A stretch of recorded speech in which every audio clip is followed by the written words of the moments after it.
way back to the gates of Prussia. As the leader of Germany, Hermann Goering stated that if one Russian boot stepped onto core German territory, thermonuclear weapons will be used.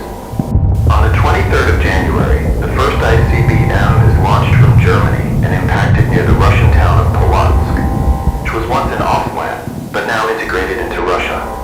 According to our intelligence agency, it is learned that this caused mass disruption to the Russian army, as their supply are severely cut off.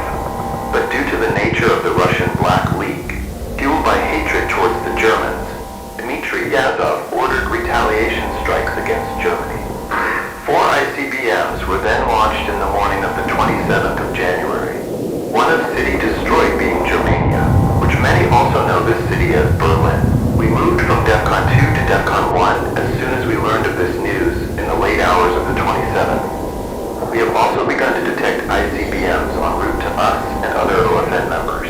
As of today, which is the 4th of February, the following cities in the United States have been nuked by thermonuclear weapons from either the Greater German Reich or the Russian National Reclamation Government: Philadelphia, Washington, Richmond, Charlotte, Greenville, Orlando, San Antonio, Dallas, Las Vegas, San Francisco, Roseburg, Olympia, Kansas City, Anchorage, Pearl City, Nuke.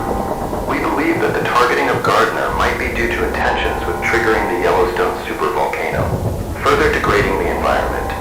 It is also known that the President of the United States is dead after being found lying on the floor in a secret corridor of the White House, failing to get to the White House bunker. Here are some final tips for anyone out there still alive.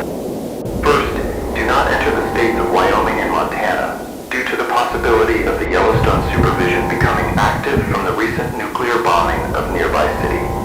Second, if you are in places with high radiation levels, it is safest to stay inside, sheltered away from the radioactive material outside. Third, turn off fans, air conditioners, and forced air heating units that bring air in from the outside. Fourth, if you are in a region that has yet to be nuked, we strongly advise you to take cover as quickly as you can. Fifth, if you are caught outside and unable to get inside immediately during a nuclear bombing, do not look at the flash of a fireball. It blind you. Take cover behind anything that might offer protection. Lie flat on the ground and cover your head. Sixth, if you were outside during or after the blast, get clean as soon as possible to remove radioactive material that may have settled on your body. Remove your clothing to keep radioactive material from spreading. Removing the outer layer of clothing can remove up to 90% of radioactive material. Last, and most important, pay attention to your emotional health while sheltering in place, remembering that many different feelings are common. Know that others are also experiencing emotional reactions and may need your time and patience, but their feelings and thoughts in order. Try to recognize when you or those around you may need extra support. Care for your loved ones. As we have already mentioned, the United States of America no longer exists due to the mass decline in human population. The government is no longer operable and has been dissolved as the situation is no longer sustainable. The OFN has also been dissolved due to ultimately failing its goal to protect the free world. As the last action the American president took before his death, he ordered retaliation strikes against both Germany and Russia by following our mutual assured destruction doctrine, which posits that a full-scale use of nuclear weapons by an attacker on a nuclear-armed defender with second strike capabilities would result in the complete annihilation of both the attacker and the defender. The world has now fallen into anarchism. The tiny warlords rising up after the nuclear bombings ended all over the world.